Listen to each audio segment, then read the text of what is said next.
Globo Esporte já está no ar e nós vamos esquentar essa sexta-feira de inverno, viu? Porque temos gols da Eurocopa, das Américas e também do Brasil para te mostrar. Começando com o Brasileirão. Ontem não deu nada bom pro Galo. O Galo tá aqui, ó, na tabela, na 10ª posição. O Galo que sofreu a segunda derrota seguida e a segunda sofrendo 4 gols.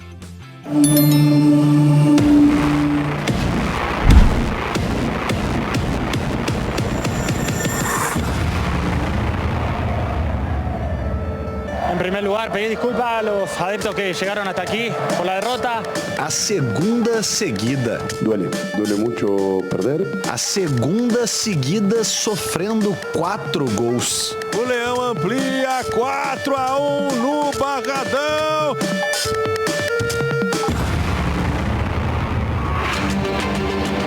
O Atlético chegou ao Barradão com status de favorito, mesmo sem Hulk e Paulinho suspensos. Temos muita confiança. A confiança eu tenho em todos os jogadores. Temos mais opções para tentar ganhar. Acercarmos a ganhar. Logo no início, Cadu fez esse golaço. Gol! Invalidado por impedimento. Subiu a bandeira. Tava um pouquinho à frente, né? A euforia deu lugar à frustração. Ainda mais quando no minuto seguinte... Chama o Mateuzinho que ele resolve! O Galo não sentiu o gol, reagiu rápido. Pedrinho caiu na área. O árbitro mandou o jogo seguir, mas 52 segundos depois foi chamado pelo árbitro de vídeo. Atenção, pode ter pênalti. O Osvaldo perdeu a bola e ele pisou. Vai fazer o quadradinho e vai apontar para pênalti. Pênalti pro Galo. Se Paulinho com 10 e Hulk com 9 são os artilheiros do time na temporada, Scarpa encostou nessa briga com 7. Gustavo Scarpa! Não desperdiça. Bateu forte, né? Bateu forte para vencer o Lucas Arcanjo. Lucas Arcanjo, goleiro do Vitória. Responsável pelo Atlético não virar o placar. Pega Lucas Arcanjo! Essa foi no chute do Zaratio, mas impediu também um gol de Alisson. O goleirão pegou. E um de Pedrinho. Lucas de novo! Tuvimos com 1-1 algumas situações. Quando estava 1-1, tivemos chances claras para fazer o segundo. Não conseguimos converter. Outro personagem do Vitória apareceu. William Oliveira, ex-jogador do Cruzeiro. Volantão, artilheiro, não tem jeito, o cara crava! E cravou 2 vezes. Tá tomando gosto, tá bem demais. Com 5 gols, o volante é um dos artilheiros do Brasileirão. Até me emociona. Nunca imaginei ver um momento desse, né? E se no primeiro tempo foi o goleiro que atrapalhou o Galo, no segundo, a trave. Rapaz, se ele faz esse golaço, hein? Que bola do Igor Gomes! Palácios, no finalzinho do jogo, conseguiu marcar. O primeiro dele pelo Atlético. Mas a essa altura o Vitória já havia feito o 4º, com Eric Castilho. Pro delírio da galera rubro-negra! 2 derrotas seguidas que tiram o Atlético da rota que vinha sendo estabelecido por Gabriel Milito. O time, que já foi considerado o melhor futebol do país nessa temporada, tem a chance de voltar a mostrar isso diante de sua torcida na Arena domingo, com a volta de seus 2 artilheiros. Com desfalque ou sem desfalque, somos um clube que tem que competir de igual a igual em todos os campos. O Atlético tem 2 dias para se recuperar, recalcular a rota e voltar a vencer. Jogar com orgulho, jogar com a vergonha de ter perdido. Isso tem potência e te melhora. E precisamos disso para sair dessa situação o quanto antes. Rubem Júnior está conosco, direto de Salvador, aqui no Rádio Esportes pela Itatiaia. Mais detalhes do Galo em atuação vergonhosa aí em Salvador. Rubem Júnior, um abraço, bom dia. Bom dia, um abraço para você também, João Vitor Cirilo, amigos do Rádio Esportes da Itatiaia. A segunda derrota na competição e seguida, e mais uma vez, 4 gols. Por isso, o desânimo. Foi isso que a gente sentiu no vestiário do Atlético depois do resultado de ontem aqui contra o Vitória. Vitória que, ao invés e tinha, né, uma possibilidade até mesmo de ter o seu estádio um pouco mais cheio para fazer o barulho. Como sempre, o Vitória é um time que dentro de casa mostra sua força. Ontem teve uma presença razoável do seu torcedor. O Barradão não estava todo ele lotado. De toda forma, curtiu e incentivou o time baiano para o resultado. E o Atlético muito desconcentrado em campo. Agora a vida que segue, a delegação que deixou aqui em Salvador por volta das 11h50, chegou no início da madrugada em BH, a reapresentação já marcada para hoje, já acontecendo, e o técnico Gabriel Milito, que pro duelo contra a equipe do Fortaleza, lembrando 6h30 no domingo, Arena MRV, ele vai ter um reforço. O atacante Paulinho tá de volta, foi expulso. Hulk, ainda, por mais que vai cumprir suspensão, vai viajar para os Estados Unidos. Um motivo particular, acompanhar o nascimento da sua filha. Vai ser esse Atlético para encarar a equipe do Fortaleza. Daqui a pouco a gente fala um pouco mais sobre o time, mas é um time que vai ter reforço do Paulinho e muito possivelmente Cirilo terá mudanças. Sinalizou o técnico Gabriel Milito, um Atlético mudado para o duelo de domingo contra o Fortaleza. Pelo menos essa é a expectativa. Seguimos aqui em Fortaleza, mas o Atlético já na capital mineira, JVC. Rubem Júnior, direto de Salvador, conosco aqui no Rádio Esportes pela Itatiaia. Ontem o Atlético derrotado pelo Vitória, jogando na casa do adversário. Léo Figueiredo, um abraço, bom dia, Léo. Bom dia, Cirilo, bom dia pra todo mundo. Aliás, eu falei derrotado, não, atropelado pelo Vitória, né? Ô Figueiredo, é de fato uma noite, ou foi de fato, uma noite vergonhosa pro elenco do Atlético? Foi um resultado vergonhoso, um resultado vexatório, um resultado que impacta, que chama muita atenção, um resultado que não pode ser tratado com normalidade, porque independentemente de desfalques, quem estava em campo pelo Atlético ontem não pode tomar 4 do Vitória. Se você pegar quem estava em campo pelo Atlético ontem, com certeza 80% jogariam de titulares no time do Vitória. Então foi uma vergonha. O Galo passou uma vergonha em Salvador. E algumas medidas precisam ser tomadas, vindas lá de cima até chegando lá embaixo. Mas é preciso dividir essa responsa aí dos 4 do Vitória, tá? Primeiro, vamos começar colocando Hulk e Paulinho, que foram ausências por terem sido expulsos. Hulk e Paulinho, expulsões poderiam ter sido evitadas? Sim, então bota na conta deles, que não estavam no jogo, porque podiam ter sido evitadas. Paulinho precisava ir lá chutar o Marcos Rocha, e o Hulk, sabendo que o árbitro estava perrengue e já queria pegar ele, podia ter sido mais esperto. Ponto. As escolhas do Milito. O Milito parece que tem uma dificuldade grande em entender quando ele não tem ninguém que preste para jogar lá na frente. E aí de jogar de uma maneira mais defensiva, de preparar o time de outra forma. Me parece que o Milito tá muito ligado à ideia dele e ele precisa se adaptar ao que ele tem no momento. A ideia dele com o time titular deu um casamento perfeito. A ideia dele com o time todo desfalcado virou uma tragédia. Então o Milito precisa rever as suas escolhas.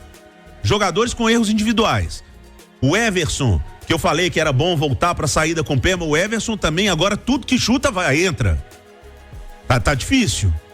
Outra coisa, Saravia, cansamos de elogiar, falhou em 2 gols ontem. Não sei se é porque o Milito mexe tanto nele, que hora ele é zagueiro, hora é lateral, aí ele não volta, não recompõe. O certo é que os caras aparecem nas costas dele livre pra fazer gol. É um problema. E os atacantes? A turma que parece que, não vou nem dizer que tem 2 pés esquerdos, porque se o Scarpa tivesse 2 pés esquerdos era lindo. Mas a turma lá da frente, o Alisson, o Cadu, a turma da base, não pode cobrar muito da turma da base, mas a hora deles é essa agora, ficar saindo na cara do gol e perdendo. Mas o Alisson tem dificuldade para recompor, então aprende, porque senão vai sacrificar o melhor jogador do time agora para jogar lá na esquerda, porque o Alisson não sabe recompor. Ora, não tem coisa errada aí. E mais uma, a direção também. Sei que vocês não sentem falta nenhuma de Edenilson, de Patrick, e muita gente não sente falta do Gemerson, mas o Gemerson jogaria e seria titular. A direção errou ao negociar esses jogadores e não contratar outros. Mas a janela tá fechada, mas quando vendeu esse estava aberta. Então ali a direção já tinha que ter, eu só posso liberar o Gemerson se eu já tiver um outro que vai chegar e vai entrar. Eu vou ficar livre desses bondes aqui, Edenilson e Patrick, mas eu vou trazer outros 2 aqui para jogar no meio campo. O elenco ficou pequeno, o elenco ficou curto. Então, aliado aos destaques que foram convocados para a Copa América e às infelizes lesões, mas que qualquer clube, tá? Ontem eu tava vendo uma tela, tinha o Atlético perdeu 3, o Palmeiras perdeu 3, o Flamengo perdeu 5. E aí? E o Flamengo tá ganhando, é líder do campeonato. Então, todo mundo precisa pegar a sua parte de responsa nesses 4 que o Galo tomou do Vitória. Ale Oliveira, um abraço, bom dia, Ale. Muito bom dia, viu? Cirilo, Léo, os amigos e quem nos consagra na rádio mais ouvida desse país. A sua leitura sobre a derrota para o Vitória, que até anteontem era lanterna, levando 4 gols em Salvador. Eu vou dar um dado aqui pro torcedor ouvinte. O Vitória jogou 33 partidas nessa temporada, Campeonato Brasileiro, Copa do Brasil, Copa do Nordeste e o Campeonato Baiano. Sabem quantas partidas? O Campeonato Baiano não é o campeonato mais forte do país. Não. Sabe quantas partidas o Vitória fez 4 gols? Não sei. Uma contra o Barcelona de Ilhéus. Em 33 jogos. No Baiano. Só fez 4 gols em um jogo do Campeonato Baiano contra o Barcelona de Ilhéus. Vou dar outro dado aqui para o torcedor. Felipão, em 2024, fez um trabalho preguiçoso, um trabalho muito ruim, um trabalho abaixo da crítica, dirigindo o Atlético, sem nenhuma vontade, sem nenhuma ideia, não estava na pegada, né? O Felipão foi muito mal em 24. Em 23, eu vou pegar o retorno porque ele não começa o Campeonato Brasileiro dirigindo o time, né? Era o Cudê. Mas o retorno foi todo dele. Em 19 jogos, o Atlético tomou 10 gols. Agora no Campeonato Brasileiro, em 9 partidas, já tomou 14. Então o que acontece é o seguinte: mesmo no jogo contra o Palmeiras, ficou mais fácil pro Milito a confusão que deu com o Hulk, né? Porque realmente depois, no jogo seguinte, ficou provado que o juizão saiu de casa querendo se vingar do Hulk. Acho que ficou, pra quem tinha dúvida, ficou provado nisso. O Hulk deu o que o árbitro queria e ficou aquela confusão e tal, não sei o quê. Vale lembrar que não faz muito tempo, nas quartas de final da Libertadores, o Palmeiras ficou com um jogador a menos também contra o Atlético, lá em São Paulo, e depois com 2. E o jogo terminou empatado. O Palmeiras ganhava por 1-0 de forma merecida, porque o Palmeiras já jogava melhor do que o Atlético. Depois, o que aconteceu dali tem responsabilidade da influência que cada um tem no jogo. O Atlético poderia ter perdido de 1-0 pro Palmeiras. Eu acho que vencer o jogo ali seria muito complicado, ou até empatar, porque já não jogava melhor. Mas o fato de partir para cima de qualquer maneira, se expondo, deixando o contra-ataque à vontade do Palmeiras, essa é uma decisão do treinador, de acordo com as alterações que ele faz. Então, a confusão do árbitro com o Hulk talvez determinasse mesmo a derrota do Atlético, mas não da forma que foi. E eu dei o exemplo aqui de um jogo que o Palmeiras jogou boa parte da partida com um jogador a menos e o jogo terminou empatado. Contra o Vitória, que a gente já deu aqui os números e tal, realmente são muitos desfalques, como por exemplo o Flamengo é o time que mais perdeu jogador convocado e tinha jogador lesionado, acho que eram 9 pro jogo de ontem.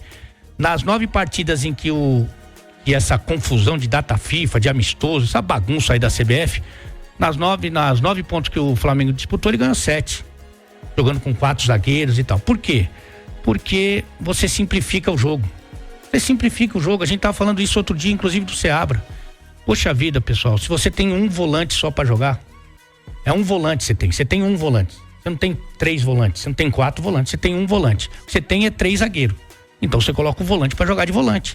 Você pode pegar os gols e as chances do Vitória, na sua maioria esmagadora, são da entrada da área, porque não tem ninguém pra dar proteção ali. Então, assim, é muito, muito complicado. O time tem um dado aqui que é meio assustador, hein, pro torcedor. No dia 7 de maio, o Atlético jogou com o Rosário e venceu fora de casa por 1-0. A partir dali começaram as semanas que o Milito teve para trabalhar. Até então era jogo domingo, quarto, final do Campeonato Mineiro, que ele se apresentou e fez a final. Depois estreia na Libertadores e estreia no Campeonato Brasileiro, Copa do Brasil. Então ele jogou 7 de maio. Dia 14 de maio, então uma semana ele teve para jogar contra o Peñarol. O time jogou mal. No dia 22, ele treinou o time para jogar com o Sport. Jogou mal, mais uma semana cheia. Aí veio o jogo contra o Caracas, naquela circunstância que a gente sabe. No dia 2 de julho foi o jogo contra o Bahia, que o time também não conseguiu vencer. E a partir daí começa uma sequência, tirando essa semana aqui, de semanas em que ele teve tempo para trabalhar, um tempo que não existe no futebol brasileiro, só existiu por causa da tragédia do Rio Grande do Sul e por causa dessa data FIFA muito confusa. E o time piorou. As decisões deles são ruins. O fato de tirar o Scarpa, a gente fala muito sobre isso, não está falando só agora não, de tirar o Scarpa do lugar onde ele se sente mais confortável, muitas vezes com obrigações defensivas que são maiores até do que no momento criativo, é uma decisão equivocada. O fato dele insistir com batalha de zagueiro em vários momentos, quando ele não tem volante, é equivocado. E eu acho que ele admite mesmo na entrevista que ele errou. E tem uma coisa que ele tem que entender, que ele tá dirigindo o Atlético Mineiro. Não perder de 1 e perder de 4 é diferente. Ah, com certeza. É diferente. E ele não quer saber disso. Ele não quer saber disso. E tem que ser cobrado pela direção. Ó, meu amigo, você tá no Atlético. Isso aqui, por exemplo, Atlético e Palmeiras empata todo dia. Ninguém toma de 4 em casa. Sabe? O Vitória é o time que eu falei aqui. Só tinha colocado 4 gols no Barcelona de Ilhéus. Você não pode perder de 4 com essa camisa, meu amigo. Você não pode perder de 4 com essa camisa. E você não pode ser o jogador mais importante do time. Você tem que saber o material humano que você tem na mão e trabalhar com ele. O teu esquema não prevalece, a tua ideia de futebol não prevalece sobre o elenco que você tem, que nesse momento tem as suas limitações. Claro, como disse o Léo, como você disse, se você fizer 1 contra 1 desse time de ontem, do Atlético contra o Vitória, se você achar um jogador do Vitória que jogaria nesse time alternativo, é muita coisa. Então ele tinha obrigação de fazer melhor e não fez. Daqui a pouquinho o Rádio Esportes Debate, hein? Vamos aprofundar nas discussões aqui com o Léo Figueiredo, com a Ale Oliveira, e você também pode participar. @Itatiaia Esporte, @Itatiaia Oficial. Um fato: o Atlético passou por um vexame ontem em Salvador contra a equipe do Vitória.